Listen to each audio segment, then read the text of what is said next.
Oke.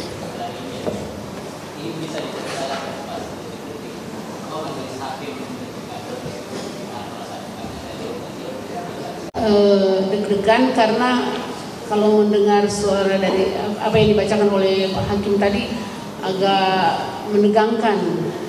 Jadi kami berdoa sementara menonton, saya lari ke kamar berdoa, dan setelah keluar kamar tiba-tiba sudah mau pengumuman sudah mau putusan kan, dan setelah dibacakan putusan saya langsung berdiri dari tempat duduk, saya nangis memeluk bapaknya, saya berpelukan bapaknya bersama dengan Ibu Lia. Aduh Tuhan, terima kasih Tuhan, memang Tuhan sangat baik sehingga apa yang tidak pernah kami pikirkan akhirnya memang benar-benar terjadi, dan kami tahu itu semua karena perbuatan Tuhan yang sungguh baik dalam kehidupan kami dan khusus kehidupan Icat. Memang sangat tidak disangka karena terlalu jauh dari 12 tahun sampai menjadi 1 tahun 6 bulan. Tapi puji Tuhan, itu semua karena Tuhan, dan itulah kami sangat berterima kasih kepada majelis hakim yang sudah bekerja keras, kami tahu. Apa lagi? Ada lagi? Sebelumnya itu kan pernah nggak sih Richard itu dengan apa yang selama ini dalam persidangan itu apa yang paling melihat kesedihan papa mamanya. Icat ini kan anaknya, memang dia tidak mau melihat kesedihan kami berdua sedih, saya sama bapaknya sedih. Jadi dia ingin kalau kami pergi mengunjungi dia di rutan, dia selalu bilang tidak usah bicara tentang masalah. Dia suka kalau kita ke sana harus bicara tentang hal-hal yang bahagia, hal-hal yang menyenangkan, jangan bicara tentang masalah. Karena memang dia tidak mau melihat kami sedih. Makanya tadi dia sudah bilang kan, waktu 2 hari lalu saya sama bapaknya pergi mengunjungi dia sudah bilang, Mama, Papa tidak usah datang ke pengadilan ya, nonton aja dari rumah. Jadi kami tidak hadir di pengadilan tadi karena permintaan dari Icat. Icat tidak mau, mungkin kami mendengarkan hasil putusan. Demikian. Dia anak baik. Iya, Icat kan anak, dia tidak mau lihat kami sedih, dia tidak mau lihat kami sakit, dia tidak mau lihat kami bersusah hati. Jadi karena terlalu baik mungkin jadi dia tidak mau melihat kami, dia tidak mau kami mendengar hasil putusannya, karena kan memang belum tahu hasil putusannya bagaimana. Jadi dia pikir jangan-jangan hasil putusannya ini tinggi terus menyakiti hati kami berdua. Jadi dia bilang lebih baik tidak usah datang. Gitu.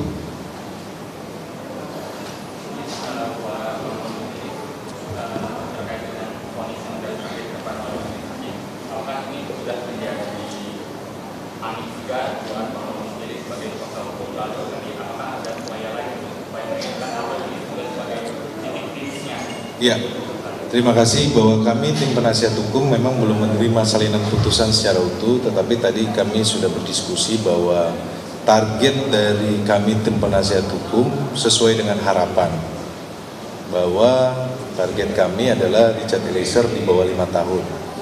Kemudian terkait kedepannya seperti apa, tadi kami sempat berdiskusi, tapi belum kita berdiskusi dengan Richard Eliezer. Pada prinsipnya adalah kami tim penasihat hukum menerima putusan dari majelis hakim.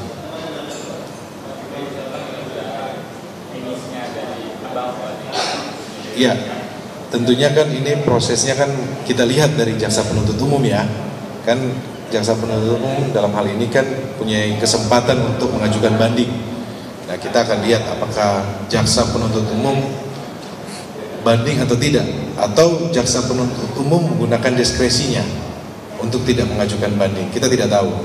Tentunya kami hari ini berterima kasih atas putusan majelis hakim yang membuat terobosan penegakan hukum Indonesia bahwa status justice collaborator Richard Eliezer dikabulkan di dalam perkara ini. Kalau kita lihat bahwa ini karena menjadi perhatian banyak pihak, perhatian banyak publik, kemudian kita lihat bahwa bagaimana kita memperjuangkan status justice collaborator adalah kedepannya harapannya adalah terkait dengan perkara-perkara yang rumit, yang sulit. Ketika seseorang menjadi justice collaborator, tentunya dia dapat dihargai, jadi diberikan reward.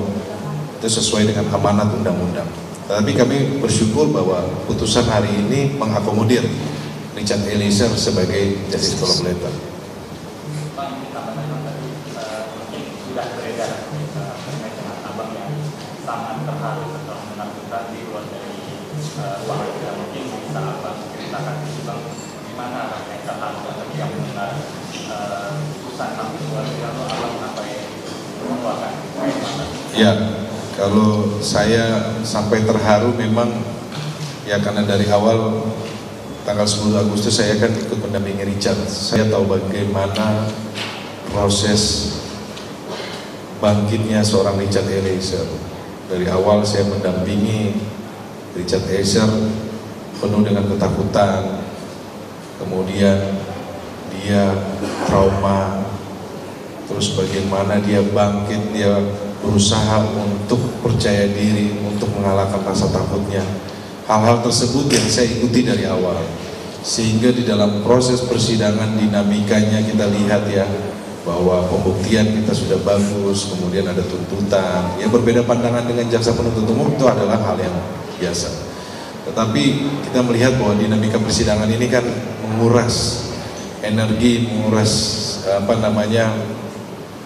waktu, dan kalau dibilang kan kita bagaimana kita bisa maksimal untuk memperjuangkan keadilan untuk Richard Eliezer. Jadi tadi kenapa saya terharu buat saya bahwa proses persidangan yang sudah berjalan ini dan hari ini adalah putusan membuat kami yang sangat yakin bahwa penegakan hukum itu ada untuk orang yang tidak mampu, orang yang lemah atau orang kecil. Jadi ini penegakan hukum ke depannya, harapannya kan kita punya harapan terhadap perbaikan hukum yang ada di Indonesia. Ya. Izin bertanya terkait dengan adanya putusan 1,5 tahun ini kan beberapa pengamat khususnya dari kepolisian kan memperkirakan Eliezer masih mempunyai peluang untuk menjadi anggota Polri karena dalam kitab itu diatur PTDH hanya untuk 2 tahun di atas 2 tahun hukuman pidana.